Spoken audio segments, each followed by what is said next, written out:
Hey everybody, it's Libby from Libby's Library, and today I have a book about monsters and bedtime. Here we go. This book is called Monster Trouble. Winifred Schnitzel was never afraid, not of monsters or ghouls or the noises they made. She loved scary movies and werewolves and thunder and peg-leg pirates who bury their plunder. Still, Winifred's bedtime was hardly spook-free. The neighborhood monsters would not let her be. Each night they'd show up and attempt to be scary.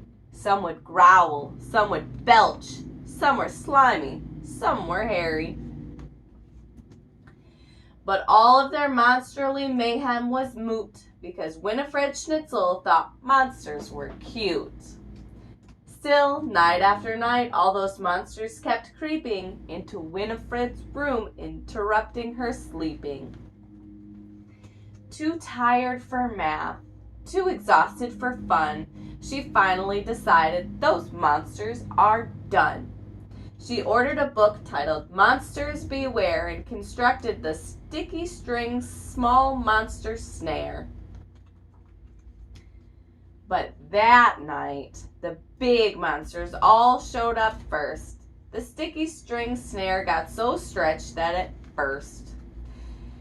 There were monsters on bedposts and stuck to the wall. They made slingshots from string. They were having a ball.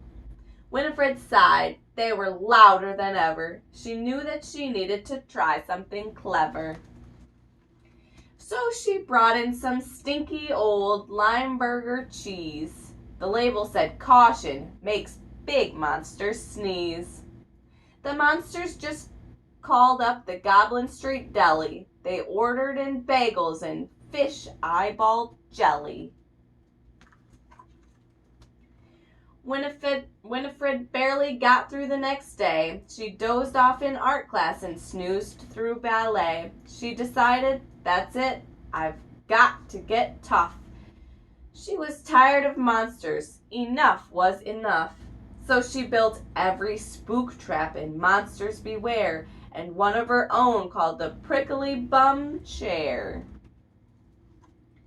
Poor Winifred yawned. She was so very sleepy. She was starting to look a bit spookishly creepy. When the monsters showed up with their howling and roaring, Winifred Schnitzel was already snoring. She was dreaming of puppies when a monster went hiss. She reached out and gave it a big sleepy kiss.